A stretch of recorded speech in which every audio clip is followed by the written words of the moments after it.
एक वीडियो आई थी कि बचपन में ही मेन कंडीशनिंग बच्चों की हो जाती है 15 साल की एज तक, what they learn, what they absorb from the environment.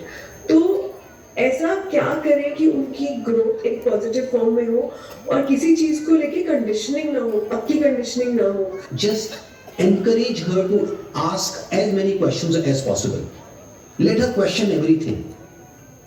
बस ये सिखा दो उसको कि बचपन से ही क्वेश्चन पूछने से कभी पीछे नहीं हटना है, और जब भी वो कोई क्वेश्चन पूछे, give your 100% attention to her, show genuine interest in her question, चाहे वो आपको मीनिंगफुल लगे या मीनिंगलेस लगे, चाहे इंटेलिजेंट क्वेश्चन लगे या फूलिश लगे, क्योंकि ये तो हमारा अपना पर्सपेक्टिव है जो हम बोलते हैं इंटेलिजेंट या फूलिश है, जबकि बच्चों के क्वेश्चन एक्चुअल में इंटेलिजेंट होते हैं क्योंकि वो कुछ भी पूछ लेते हैं।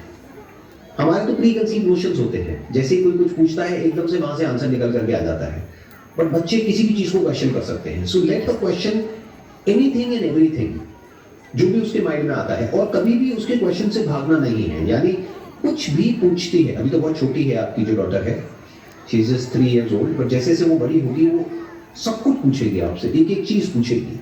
तो जब भी वो पूछे तो आराम से बैठ करके एक एक चीज का जवाब दो, चाहे वो क्वेश्चन कितना भी अनकंफर्टेबल क्यों ना हो, और साथ साथ ये भी बताना है कि जो भी हम आपको समझा रहे हैं that is coming from our own perspective, but you need to figure out कि what is the real answer.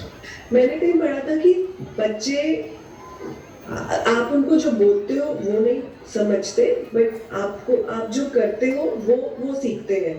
तो कुछ चीजें अगर हम में नहीं है तो वो अपने बच्चों में कैसे लेके आए। For example there is one thing कि कितनी भी स्ट्रॉन्ग आ जाए, but you have to be काम।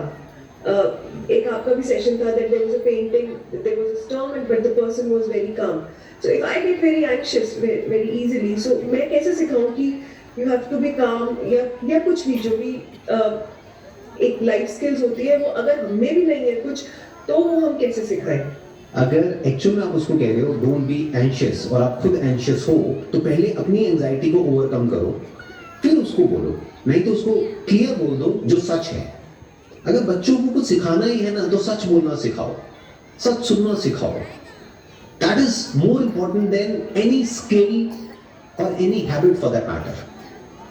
कि उनको सच बोलने की आदत पड़े, और सच बोलने पर उनको एप्रिसिएशन मिले, और हम भी सच बोले, ये बहुत जरूरी है। मतलब इमीडिएटली अगर आपसे भी कोई गलती हो गई, जैसे आप उसको कुछ सिखा रहे हो और आपने खुद ने वो गलत काम कर दिया या आपके हस्बैंड ने कर दिया, तो इमीडिएटली आप लोगों को उसको सॉरी बोलना चाहिए कायदे से। जैसे मेरी बेटी मेरे को टोकती है, मैं अपने फ्रेंड्स के साथ में जब फोन पे बात करता हूँ तो एक आध वर्ड कोई ऐसा मुंह से निकल जाता है तो इमीडिएटली उसकी आवाज आ जाती है पीछे से, पापा। तो मैं कहता हूँ अच्छा सॉरी सॉरी सॉरी। कहने का मतलब है कि जो भी आप करते हो उसी से वो सीखते हैं बच्चे, इसमें कोई डाउट नहीं है। हमारी स्पेशली इंडियन पेरेंट्स की प्रॉब्लम क्या होती है, ये हमारे नस नस में दौड़ रहा है कि हम बेसिकली एक अथॉरिटी की तरह एक्ट करते हैं अपने बच्चों के ऊपर। वी टेल देम ये करो ये मत करो, ऐसे सोचो ऐसे मत सोचो, ये सही है ये गलत है, जबकि हमने खुद ने फिगर आउट नहीं किया है। आइडियली क्या करना चाहिए, let them ask and question anything and everything.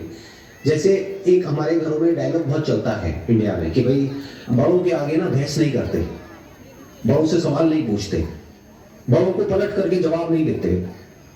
तो अगर कभी ऐसा कुछ आपके मुंह से निकल जाए तो भी अवेयर कि इमीडिएटली ये बात बोलो उस बच्चे को कि ऐसा कुछ नहीं है। जैसे एक वो कहा जाता है कि बच्चों को सब कुछ मत दो, उनको स्ट्रगल करने की आदत होनी चाहिए, सब कुछ मत दो।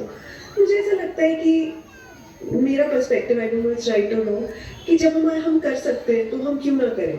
जस्ट बिकॉज उनको कल को स्ट्रगल करना पड़ेगा, हम उन्हें आज ही स्ट्रगल करने दें कि हम भी तुम्हें नहीं देंगे, तुम स्ट्रगल करो, क्योंकि वो तुम्हें आगे के स्ट्रगल के लिए रेडी रहना है। बट ये मेरे अंदर एक थोड़ा कॉन्फ्लिक्ट रहता है कि इजीली क्यों ना दें, जब हम दे सकते हैं कोई चीज इजीली बच्चों को, तो क्यों ना दें। कोई भी चीज अगर हमको थोड़ी सी स्ट्रगल करके मिलती है ना, तो उस चीज की इंपॉर्टेंस होती है हमारे लिए। जैसे फॉर एग्जाम्पल आपका बच्चा भूखा है और फिर उसको खाना मिल रहा है, तो उस खाने की इंपॉर्टेंस है उसके लिए, नहीं तो खाने की इंपॉर्टेंस खत्म। आज के लिए मैं बहुत देख रहा हूं अपने आसपास में, अपनी फैमिली में, फ्रेंड सर्कल में, बच्चों को ठूस ठूस करके खिला दिए जो माएँ हैं। इवन बाप फॉर दैट मैटर, बहुत जगह पर। अब क्या होता है कि बच्चा टीवी देख रहा है, टीवी में कुछ लगा दिया है या लैपटॉप में या मोबाइल में, ताकि बच्चे का ध्यान वहां लगा रहे, और बस खिलाना है उसको किसी तरीके से। जितना हमारे माइंड में बैठा हुआ है कि इतना खिलाना चाहिए, तो किसी भी तरीके से वो खिलाना है। तो क्या ये अच्छा है उस बच्चे के लिए लॉन्ग टर्म में या बुरा है? क्या इसको प्यार कहते हैं या इसको हिंदी में अगर बोलूंगा तो मोह कहते हैं, डिल्यूजन। इसको प्यार समझ रहे हैं, बट ये प्यार नहीं है। प्यार वो होता है जो सामने वाले के भले के लिए हो, नॉट जो हमको अंधा कर दे और उसका भला और उसका बुरा देखने ही ना दे। बायोलॉजिकली आप किसी भी साइंटिस्ट से पूछेंगे, किसी भी डॉक्टर से पूछेंगे कब खाना चाहिए, कितना खाना चाहिए, बच्चे ज्यादा अच्छे से जानते हैं। बट हम क्या करते हैं, उनकी इस डिफॉल्ट सेटिंग को ही खराब कर देते हैं।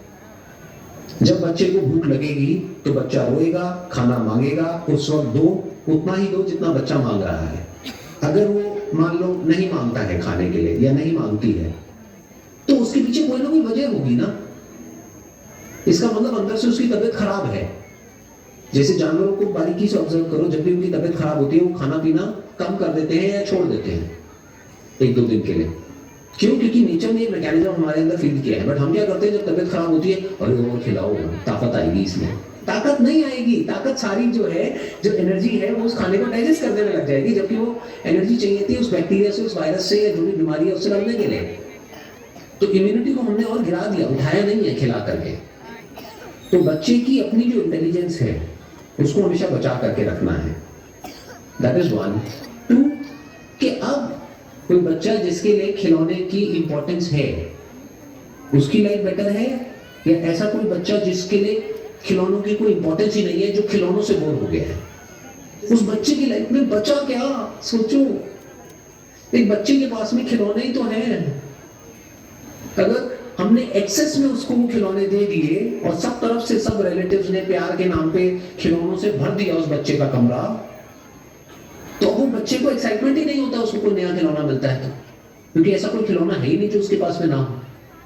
क्यों? क्योंकि हम अफोर्ड कर सकते हैं। तो हमने क्या किया, उस बच्चे के अंदर जो एक्साइटमेंट नाम की चीज होती है, जो छोटी छोटी खुशियां हमको मिलती है जब हमको कुछ मिलता है, उसका ही हमने मर्डर कर दिया एक तरीके से, उस खुशी को ही मार दिया। इसलिए बच्चे के अंदर जो चीजें हैं, जो भी कुछ है, उसकी इंपॉर्टेंस होना बहुत जरूरी है। अब इसका मतलब ये नहीं है कि बच्चे को कुछ दे ही ना, कि वो मांग रहा है और ना दे। आप समझ गए? दोनों में फर्क समझ गए? एक एक्सट्रीम हमारा माइंड क्या सोचता है कि बिना मांगे ही सब कुछ दे दो, तो क्या होगा, उसके लिए चीजों की इंपॉर्टेंस खत्म। दूसरा है कि वो मांग रहा है और आप दे सकते हो और आप नहीं दे रहे हो, ये गलत है। दे सकते हो तो दे दो, बशर्ते कि वो उस बच्चे को हार्म नहीं कर रहा है किसी तरीके से।